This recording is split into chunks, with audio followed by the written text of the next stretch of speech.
सप्तऋषि आए हैं परीक्षा करने के लिए, और पार्वती को देखा मूरत मंत्र तपस्या जैसी।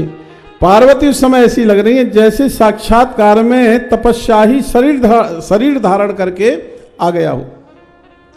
पार्वती ने संतों को दिखा, प्रणाम किया। संत बोले बेटी एक बात बता, इतनी छोटी उम्र तुम्हारी और इतनी छोटी उम्र में इतनी कठिन तपस्या,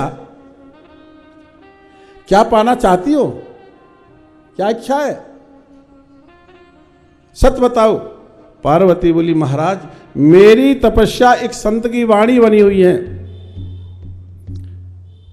और मेरे गुरुजी हैं नारद जी, और नारद जी ने जो कहा है मैंने वैसा मान लिया है। मैं शंकर भगवान को पति बनाने की आशा लेकर के मैं ये तपस्या कर रही हूं, मेरी केवल एक यही इच्छा है, इसलिए साधना कर रही हूं। यह सुनकर के महात्मा हंसने लगे, मुस्कुराए नहीं, हंसे, जोर जोर से हंसे और बोले बेटी ओहो तू भी बेटी नारद जी की बातों में आ गई। नारद एक नंबर को ठगिया है,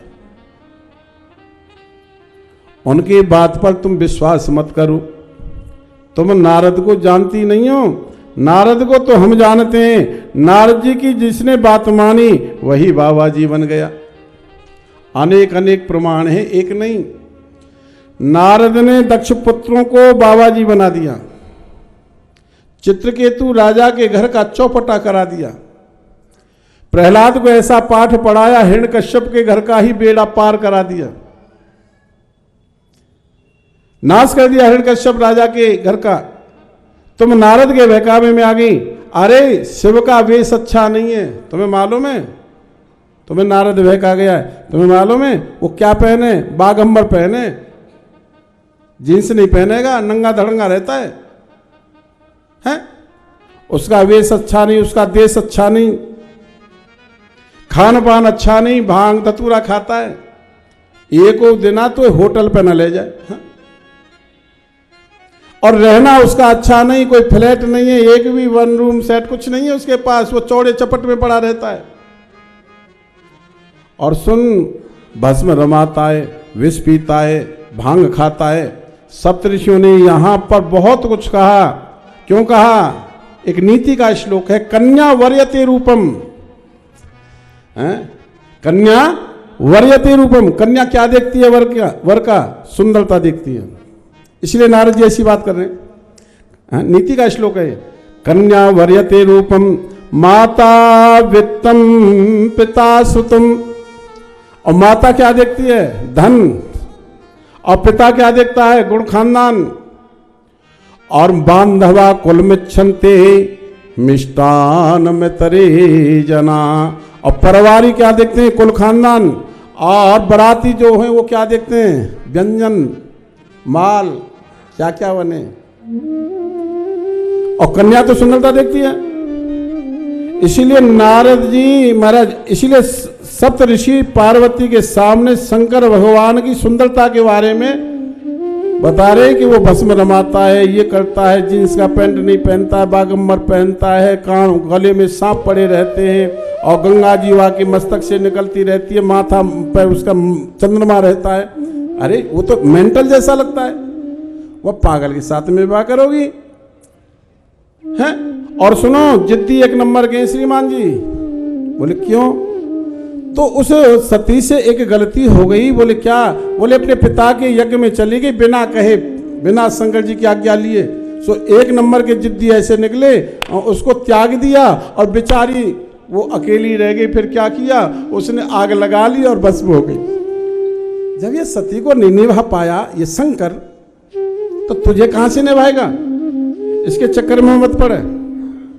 हाँ, या चक्कर छोड़ दे, या चक्कर में तो चुन्नी लाल की चक्की बिक गई। आनंद करने भगवान की जय। और देखो पार्वती, हम तुम्हारा विवाह भगवान नारायण विष्णु के साथ में करा देंगे, जो 14 ब्रह्मांडों के मालिक हैं और सबसे ज्यादा सुंदर हैं।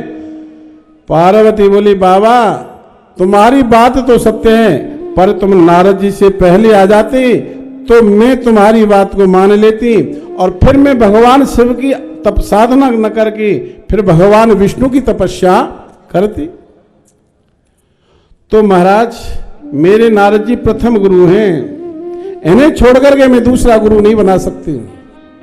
अच्छा एक बात है, आजकल गुरु बनाने की बड़ी रिवाज है, बना लेंगे और फिर छोड़ देंगे, दूसरा बना लेंगे।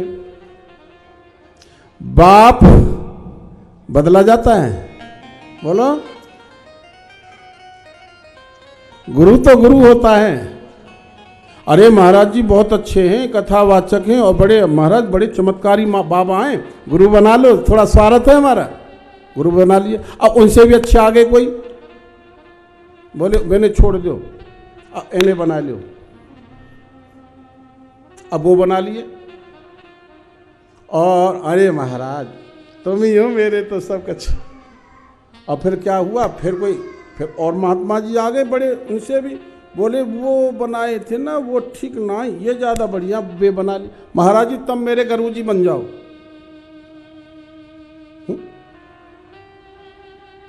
पार्वती ने कहा नहीं, मैंने नारद जी को ही गुरु बनाया और वही मेरे प्रथम गुरु हैं, वही अंतिम सांस तक मेरे गुरु रहेंगे।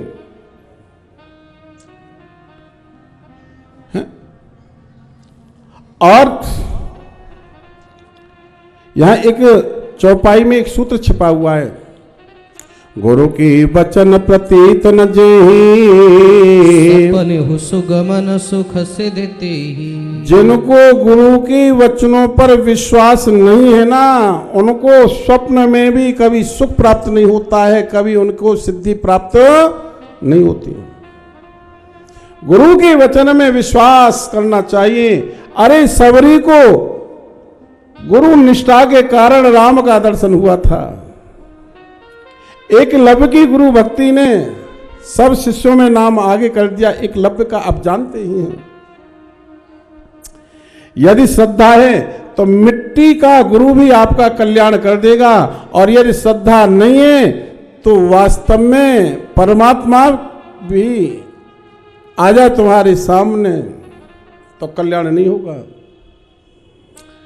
पार्वती कहती है देखो महाराज, मेरे गुरु में मेरी श्रद्धा एक जन्म की नहीं है, कई जन्मों की श्रद्धा है।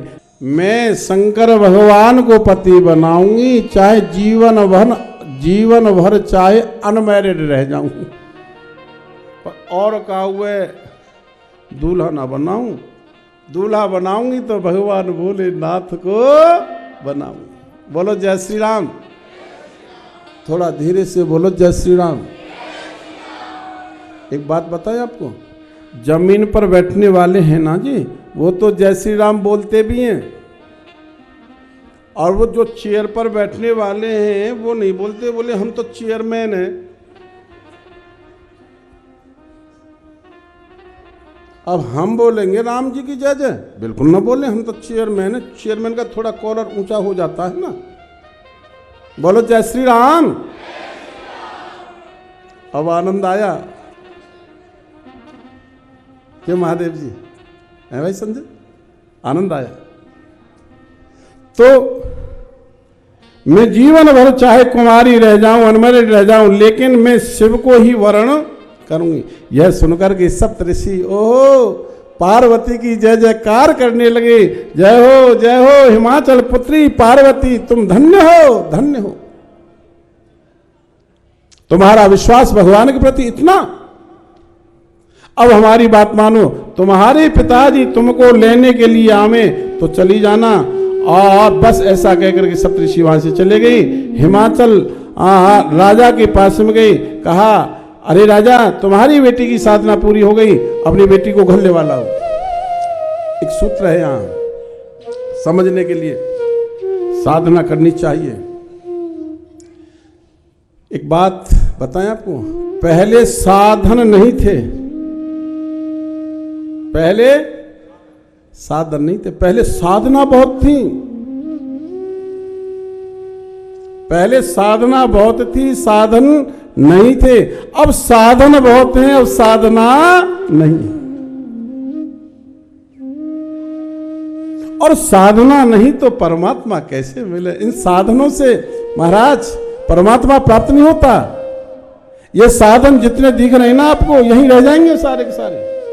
कोठी, बंगला, गाड़ी, नौकर, चाकर, बैंक बैलेंस, दिया हुआ लिया हुआ सब यही रह जाएगा। इसलिए साधनों के चक्कर में मत पड़ो, साधना करो। ये साधना है 4 घंटे की, ये कथा साधना है, साधन है और साधना भी है। उस परमात्मा को पाने के लिए साधना करनी है। तो ये साधन जो है बनाया है 9 दिन का, ये श्याम परिवार मंडल का अथक प्रयास, आप लोगों का सहयोग है। तो मैं कह रहा था साधना करने में 3 बातें विशेष होती हैं। साधना का प्रारंभ सीधा सीधा मत करना। आपके मन में साधना करने का मन में भाव आवे तो सीधा साधना मत करना। किसी संत की शरण में जाना और संत की आज्ञा लेकर के साधना में प्रवेश करना। दूसरा, साधना का प्रारंभ संत के उपदेश से करना, और साधना की परीक्षा भी संत ही करते हैं, और साधना की पूर्णता भी संत आशीर्वाद से ही होती है।